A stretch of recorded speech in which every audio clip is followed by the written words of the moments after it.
Bonjour, c'est Lionel, le baladeur au fil de l'eau. Voici un premier film d'une série de 3 sur le Grand Morin, rivière qui irrigue les départements de la Marne et de la Seine-et-Marne. Partant de la source, nous allons circuler tantôt sur le haut du plateau de la Brie champenoise, tantôt descendant en fond de vallée, une vallée que nous allons découvrir arborée. Les villages s'égrènent au fur et à mesure de notre circuit. Ils sont simples et ne manquent pas de charme. Bonne découverte. Le Grand Morin coule d'est en ouest, descendant des hauteurs de Champagne sur 118 km. Nous partons des sources à Lachy, passerons près de Cézanne, puis nous passerons à Verdet, Meure, à Esternay. Puis ce sera Villeneuve-la-Lyonne, encore la Chapelle des Moutiles, pour finir au village de Saint-Martin-des-Champs. Nous sommes sur un plateau, au nord de Cézanne, à 165 mètres d'altitude.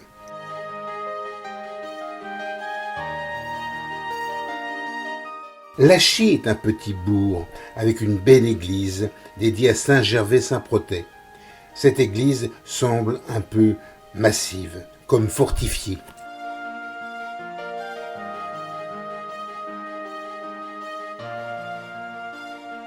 Proche de l'église, un canon nous rappelle que la région a été un lieu de combat lors de la bataille de la Marne.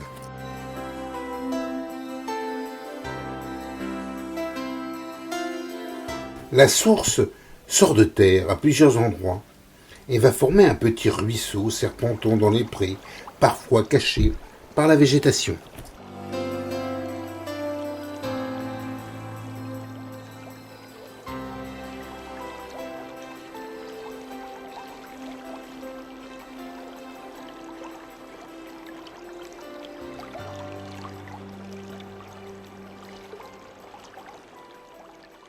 Lachy possède encore 2 lavoirs, rappelant l'ancien temps où il n'y avait pas de machine à laver. Le lavoir de la pompe à incendie et le lavoir de l'Arche.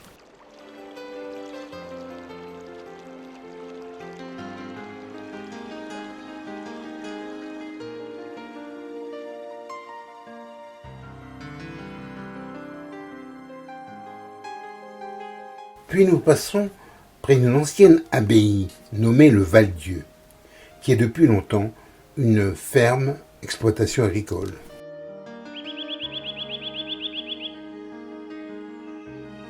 On voit certains balisages qui nous indiquent que nous sommes sur les chemins de Saint-Jacques-de-Compostelle ou sur le chemin Thibaut de Champagne, qui nous mène à la ferme Sans Souci.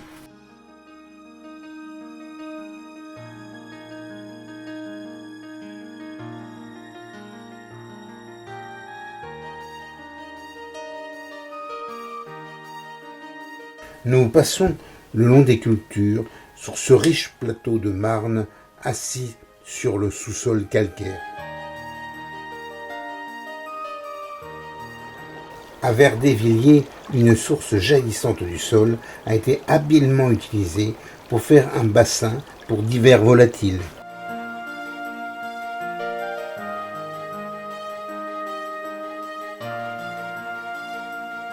Nous faisons un petit crochet par Cézanne, petite cité de caractère de 4700 habitants.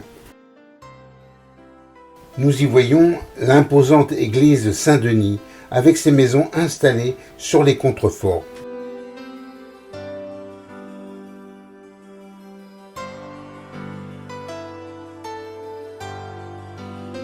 Il y a également à Cézanne un magnifique couvent des Récollets qui date du XVIIe siècle.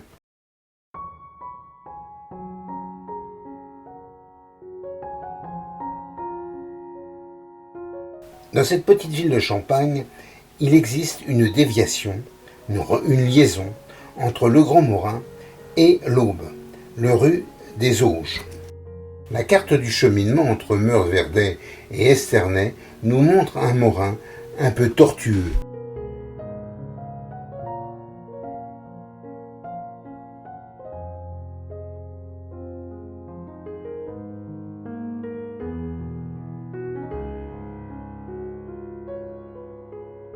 Nous continuons par le village du Meix-Saint-Époin,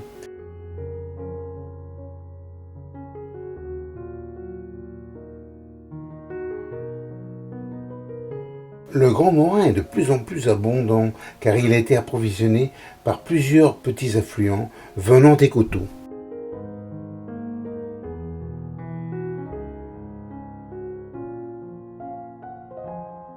L'étang des Chênes est une réserve d'eau, mais peut être aussi considéré, grâce à ses canaux d'entrée et de sortie vers le Grand Morin, comme un régulateur de débit de l'eau.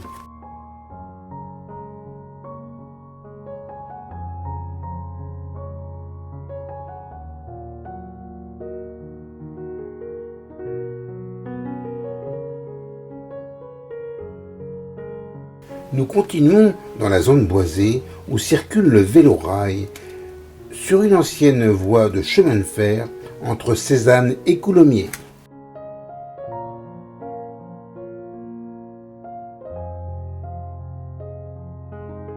La voie domine souvent le Grand Morin et la traverse par des ponts.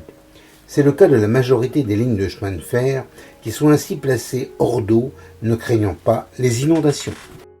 Un petit crochet après la RN4 nous permet de voir le château d'Esternay. Puis c'est Esternay avec sa belle église Saint-Rémy datant de 1616. On y voit une tour escalier massive.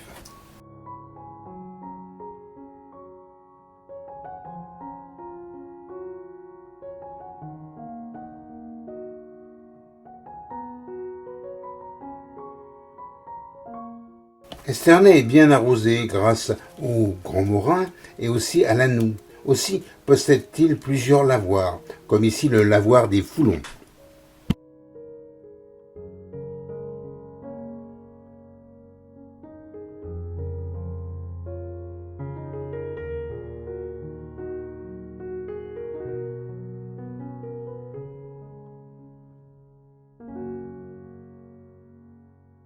Nous reprenons notre balade en quittant Esternay, passant par les prés verdoyants.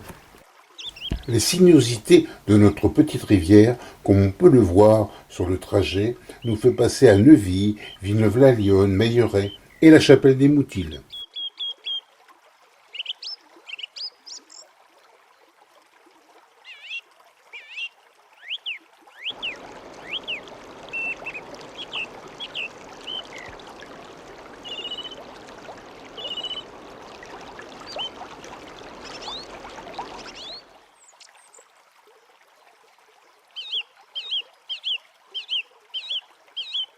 Petit détour dans les bois de Nogentel, abritant un joli château, avec un parc.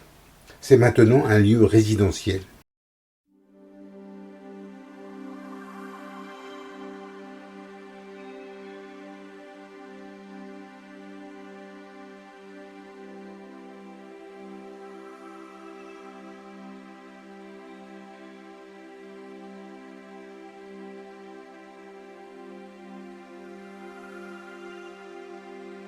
Église du village de Neuvy.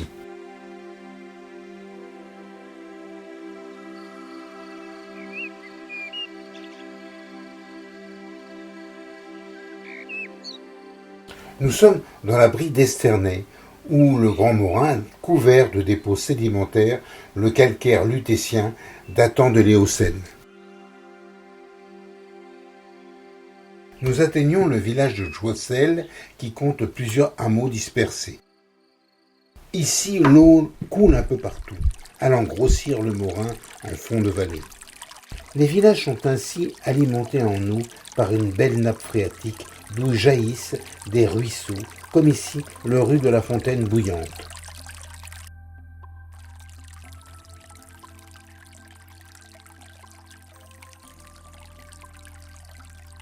Le Grand Morin actionnait autrefois, ici, le moulin Lecomte.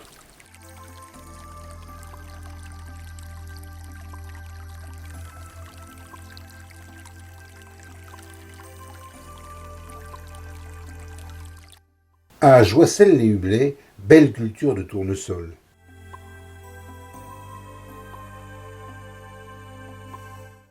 Villeneuve-la-Lyonne est un village rural dominant la vallée.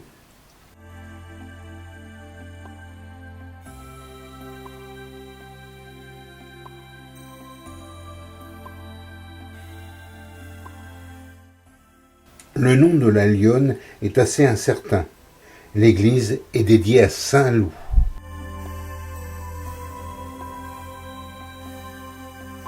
Le Grand Morin est parfois un peu vif lorsqu'il rencontre des secteurs empierrés qui lui permettent de mieux glisser. À quelques kilomètres au sud de Villeneuve-la-Lyonne, il ne faut pas manquer de visiter le château du Réveillon, de style Louis XIII. Ce château, tout de briques et de pierres de taille, a été magnifiquement conservé. On y remarque un pigeonnier qui a été parfaitement restauré.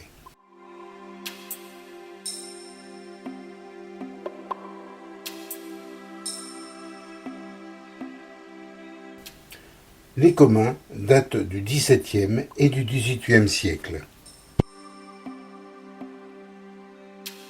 À Belleau, un ancien couvent a été reconverti en bâtiment de ferme.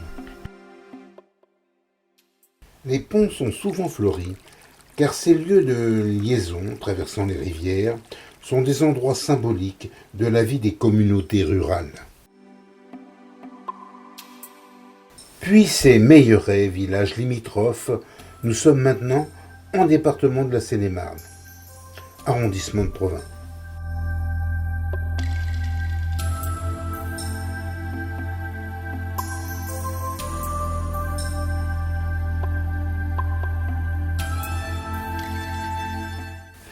Dans ce village, en longueur, le Grand Morin reçoit le Rue du Val, qui est lui-même alimenté par 6 autres ruisseaux.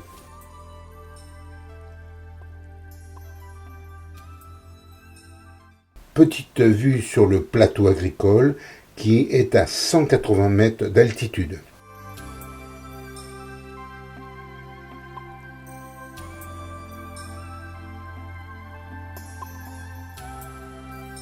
Ensuite, le Grand Morin serpente et passe dans un vallon dominé par le village de la Chapelle des Moutines.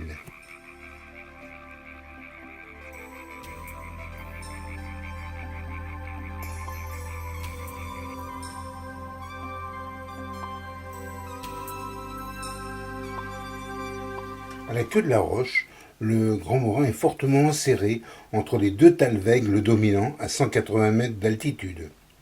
Lors de l'hiver, il a apporté de nombreux embâcles et diverses branches sur son cours.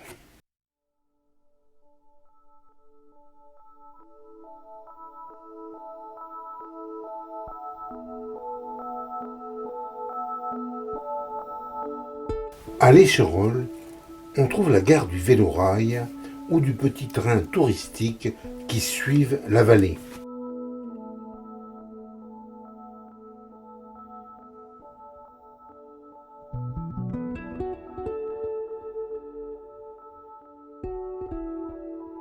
Par une coulée verte, suivant la voie ferrée, nous filons vers la fin de notre circuit à Saint-Martin-des-Champs.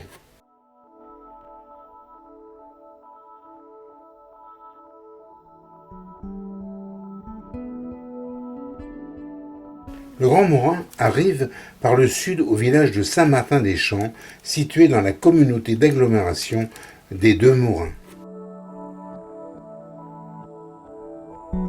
Ici, il y a un bourg principal et de nombreux lieux-dits un peu dispersés. L'église est naturellement dédiée à Saint-Martin de Tours. Enfin, nous découvrons une commanderie templière qui est à l'intérieur d'une ferme au lieu-dit Coutron. Elle date de 1474.